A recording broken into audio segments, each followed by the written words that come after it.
being a donation directly to the government of Kenya. So we want to appreciate the support that we have received from the people of Latvia. No more business operations were disrupted for about an hour in Maralal town, Samburu County on Friday evening as a section of residents protested what they termed as police harassment on accusations of not wearing face masks. The protest began at 6 p.m. when police officers were patrolling the town to enforce Ministry of Health protocols against COVID-19. The arrest of 2 people by police patrolling Maralal town to enforce Ministry of Health protocols against COVID-19 disrupted business. One of those arrested is said to have fallen down while trying to escape arrest and sustained injuries. A section of residents angered by the arrest then pelted a police vehicle with stones in an incident that left 2 people, among them a civilian and a police officer, with injuries. What they are doing is so wrong. So wrong. Yes. What they tend that every Friday they attend used to arrest people. Yes. That's why I'm appealing to the people of Maralal Ward. Yes. Let us change the law. Let us use the law in a way that is responsible.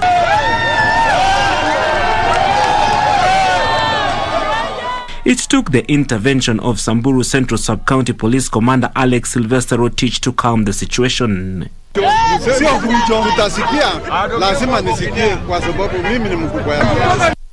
Meanwhile, a section of leaders from Machakos County is urging the police to desist from using excessive force when enforcing COVID-19 prevention protocols. Chief Administrative Secretary in the Ministry of Transport Wavinya Ndeti and Machakos Town Member of Parliament Victor Munyaka called on security officers to protect human rights. Kama kuna askari ameenda kufanya makosa peke yake, ni makosa yake peke yake. Hauwezi kuharibu askari wote na unasema askari wote ni wabaya. Askari wote wanatumika vibaya. No. They were speaking in Kathiani constituency during the burial of Charles Nzomo, whose body had been detained in a Nairobi mortuary since 2019 due to pending bills which were later waived. Elsewhere, stakeholders in the Busia health sector have raised an alert of a shortage of staff in the county's health facilities. This as the area governor, Sospita Ojamong, said the county government had begun the process of filling the void by employing more health workers. County government of Busia, it is among the counties in Kenya that has the highest population. Despite concerted efforts by the county government to revamp infrastructure in health facilities across the county, understaffing remains the elephant in the room that needs immediate attention from stakeholders. Tangu Lupe ifanywe ikiwa corona center, sasa huduma nyingi tulikuwa napata Lupe, sasa imekuwa tena vingumu mpaka twende Busia.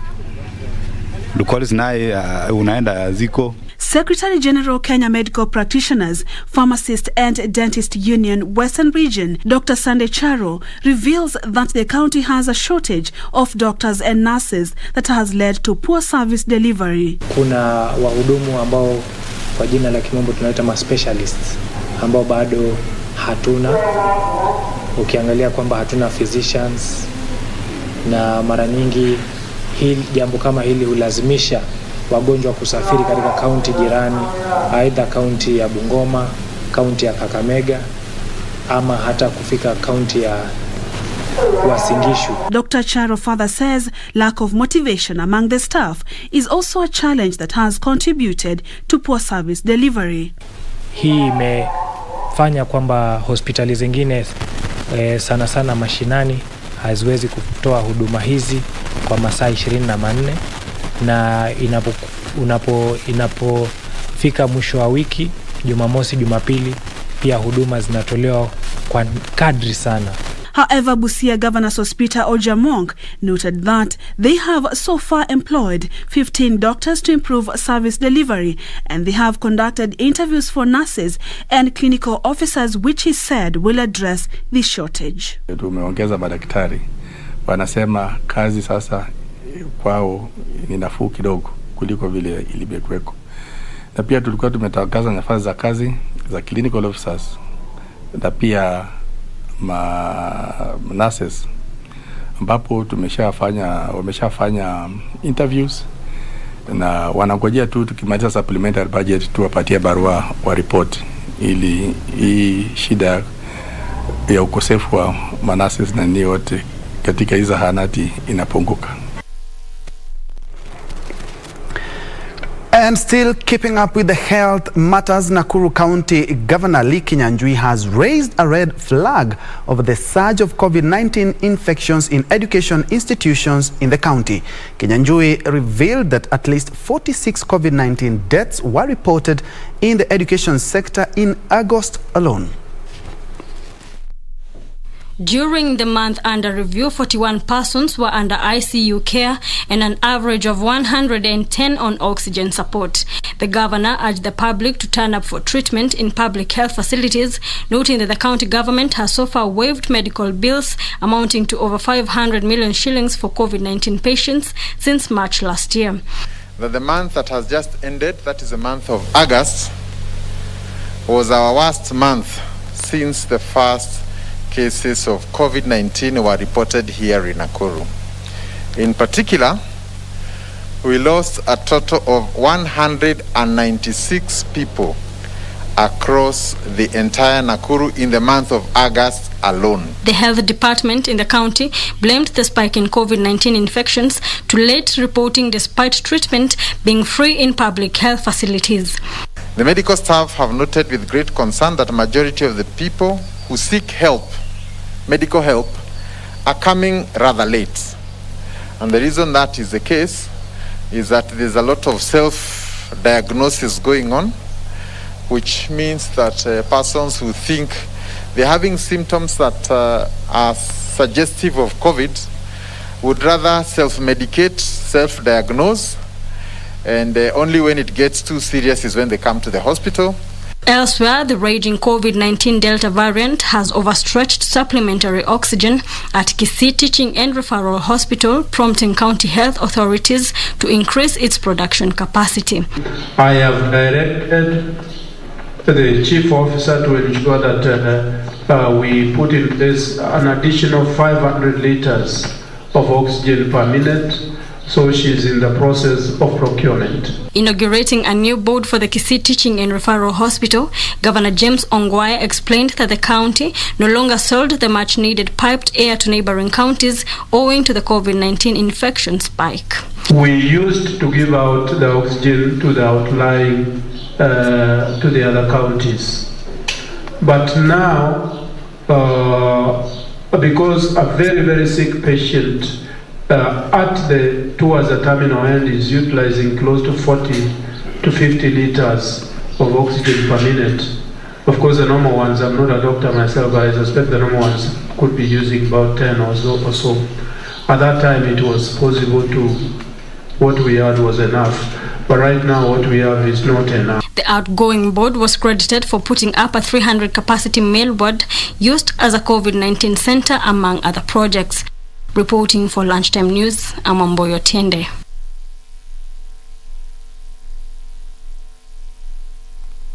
Moving on, residents of Buema Kandui constituency in Bungoma County were left in shock after the self-confessed killer Masden Milimo Wanjala led homicide detectives to shallow graves where he had buried children he had allegedly murdered. Wanjala is said to have lured the children to their deaths after befriending them and playing with them. He has so far confessed to killing more than 10 children.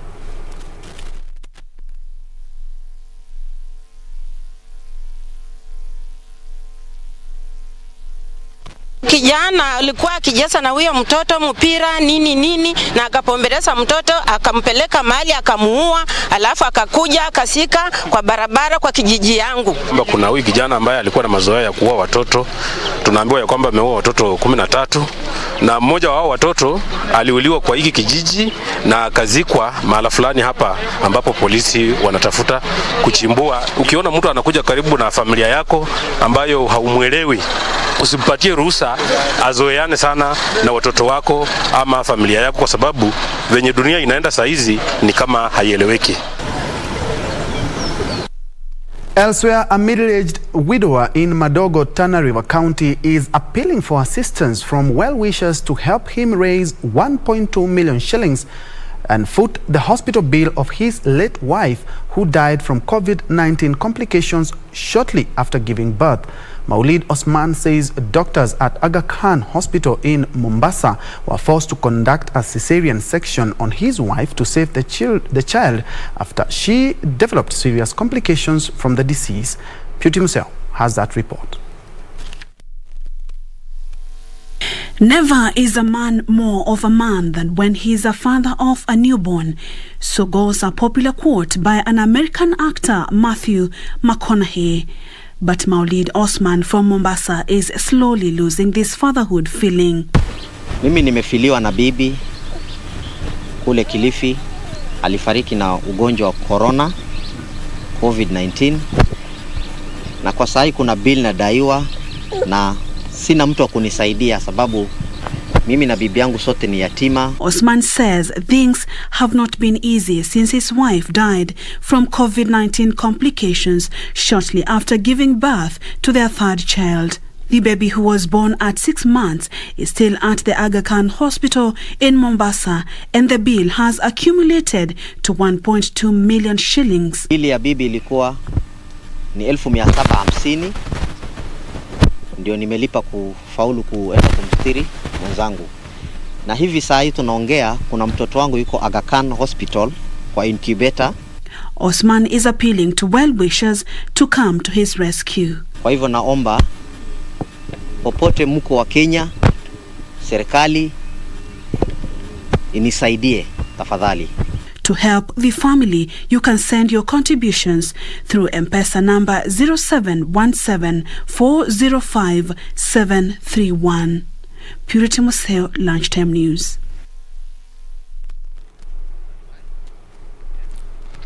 On that note, we are taking our first break, but allow me to appreciate Nicodemus Yata. You're watching from Mombasa. Magongo, Enos Omothi following from CBD, Nairobi CBD. Frederick Murila, you're watching with your wife in Ikolomani. Kaka Mega, others also watching include Africa Poisson, Boha, Nicodemus Yata, Rice Guido, and Patrick Kipchumba Aino. Let's take that break, but when we come back, I'll be telling you some of the things that are happening in the political sphere.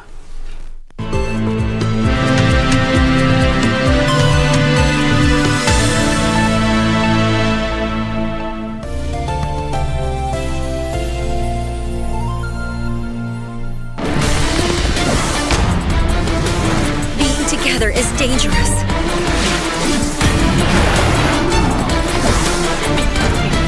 He is my father's enemy.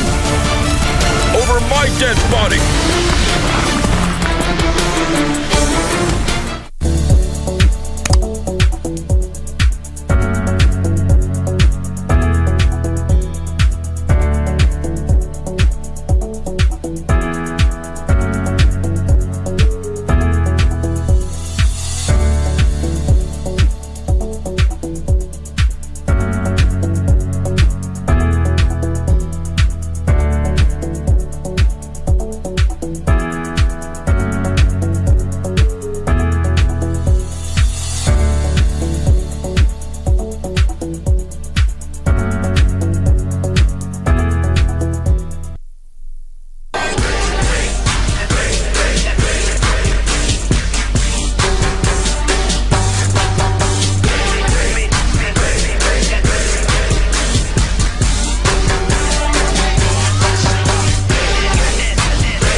Deep in the Pentagon's eyes until it pops. Tonight, the world's gonna see a massacre.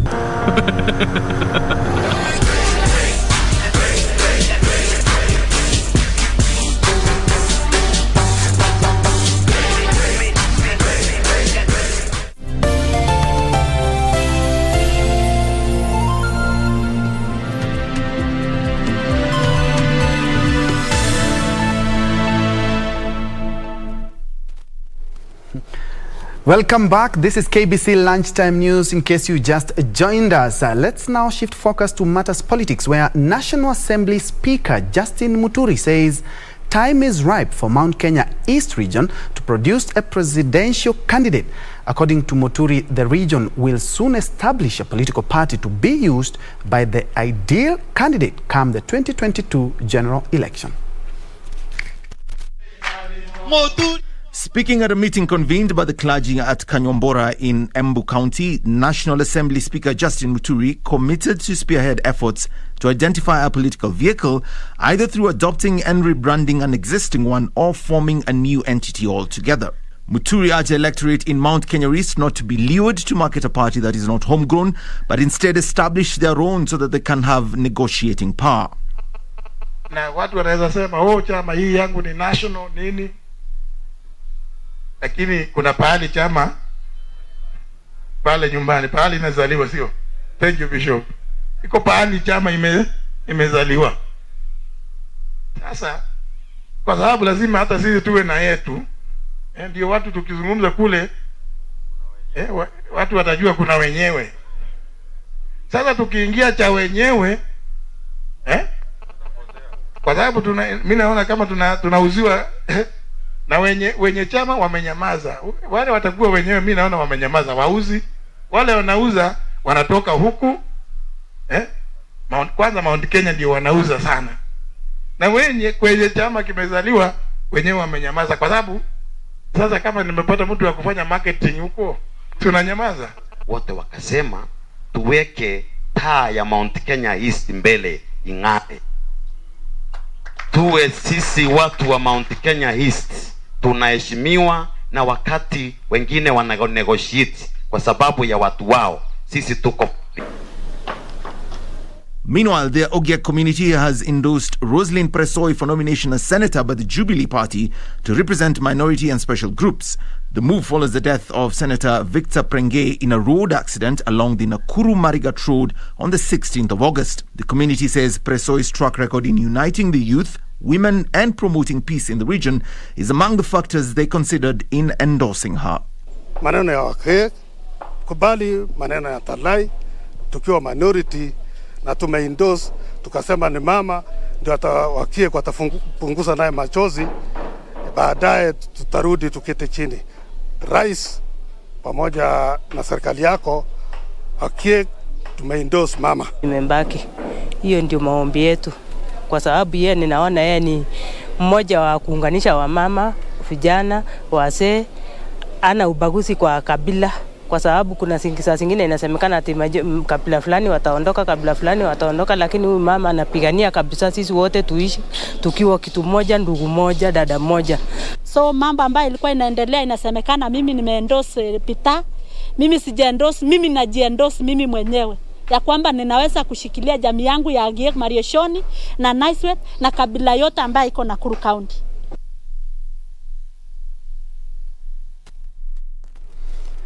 And away from that, a section of leaders in Laikipia County is threatening to bring operations to a standstill in areas hit by rampant insecurity unless the government acts to restore peace. Led by Laikipia North Member of Parliament Sarah Korere, the leaders accused senior police officers in the county of ignoring intelligence reports shared by the leaders on impending attacks leading to killings, maiming and loss of property. The leaders spoke as tension remains high in Olmoran ward in Laikipia County after 2 people were shot dead and a Standard 8 boy seriously injured by cattle rustlers following separate attacks. A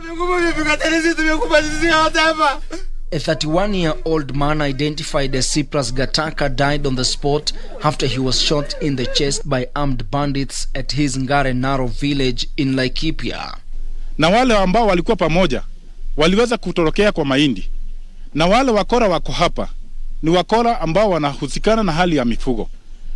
Saizi hawataki hali ya ng'ombe, hawataki hali ya mwenye analima, wanataka uhai ya mtu. Sisi tutafanya nini kila siku? Kila mtu yetu nakufa kila asubuhi. Tutafanya nini? Operation ya niada wapi tunaambiwa tutapatiwa alafu tuokoe. Shida ni nini? A few kilometers away at Rantia Farm, a farmhand was shot dead by another group of armed raiders. In another incident, a class 8 pupil at Mirango Primary School sustained gunshot wounds on the leg when a known number of armed bandits raided their home at Mirango village and sprayed their house with bullets. Walikuwa na G3, walikuwa na AK-47 na wakaweza kumiminia zaidi ya marisasi 52 na boma hii haina kuku, haina buzi, haina ng'ombe, wala punda haina. Lengo lao ni nini? The victim is currently admitted at Sipili Nursing Home in stable condition. Following the attacks in Laikipia County, a section of leaders now claim the situation worsened after the government ordered all illegal herders to vacate private ranches or be flushed out by security forces. Na tutakuwa tunazungushana hapa na security agencies ambaye wanatuzungusha, we give information ambaye haifanyiwi kazi, alafu asubuhi watu wakiuawa wanakuja na Land Cruiser kubeba maiti. Askari walifungiwa yote kwa nyumba. Hawa wamekaba watu 50 akikuja kwa askari 5 ama 10. Hii askari kweli tutalaumu?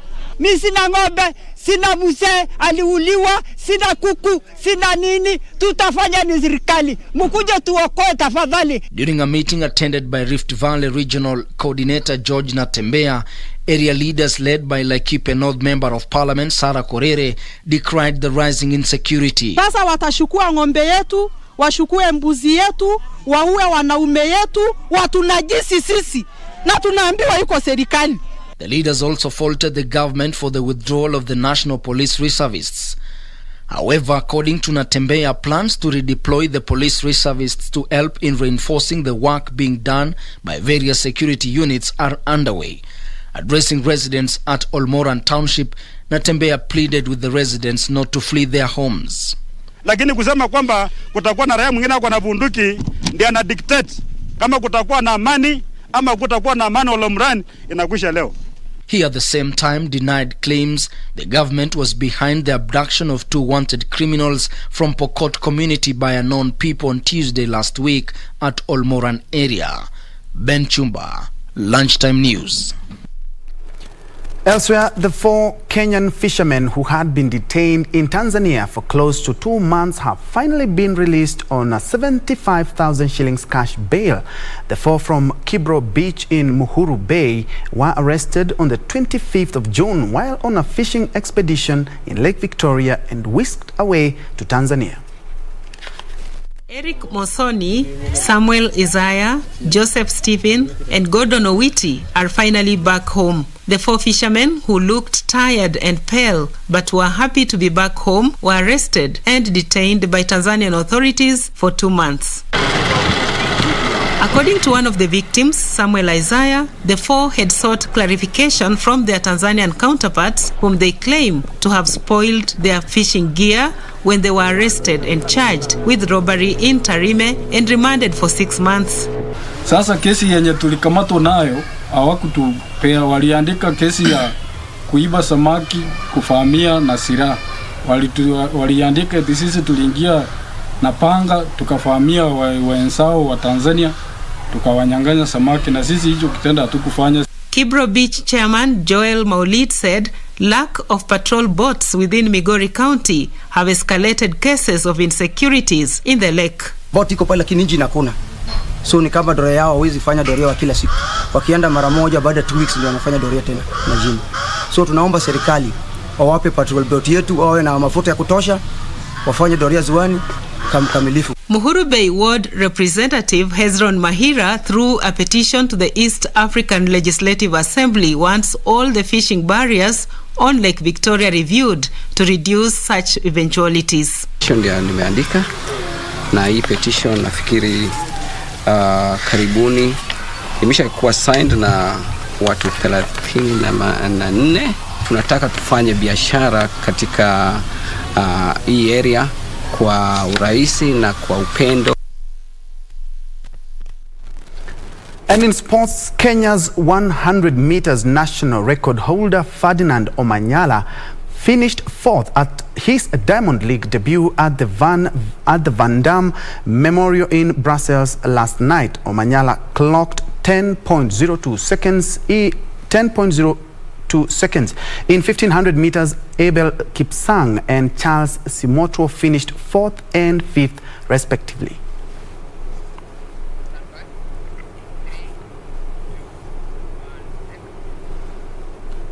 On that note, we wrap up KBC Lunchtime News, but thank you for watching. Frederick Murira from Ikolomani, also Rexy Alexander from Nakuru, and Trevor Kimutai watching from Chemase. Not forgetting Peter Chengech from Kapsoit. My name is Bentro Njue. Lucy Mora has been our sign language interpreter for this afternoon. Have yourself a blessed afternoon.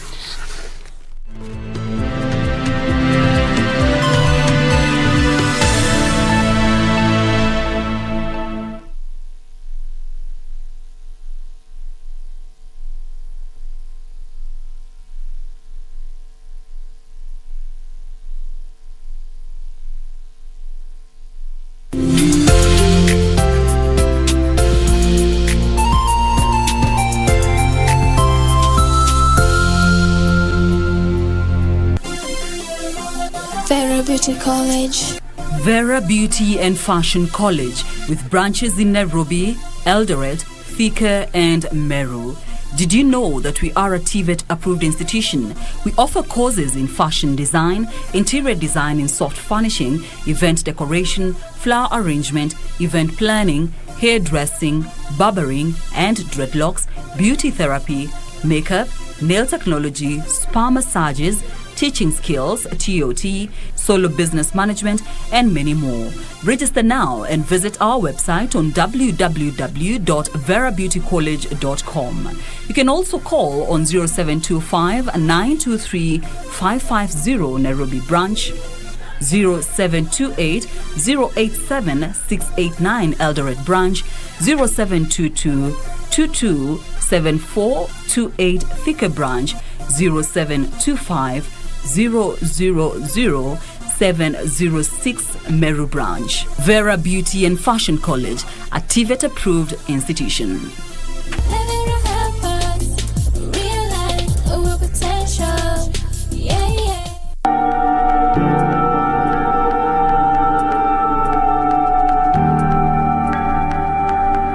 Never put all your eggs in one basket. That's the mistake I did. I believe in you, Dad. We all do. Unajua nimekuwa nikikumpa majukumu mpaka unakosa time na familia yako. No, Baba Joyce, this has nothing to do with you. We have lost everything. Please calm down. Let me first talk to Baba Joyce alafu niko explain kila kitu. Can you go home? You know, sometimes I wonder who lost his mom between Musa and I. And it's sad Dad lost his wife too. Unaona unakaa hapa kwa muda gani? Let me give you advice, sir. Ya kufanya nini? Stop fighting. Mama Fiona. Wewe ni nani? Kwani unijui?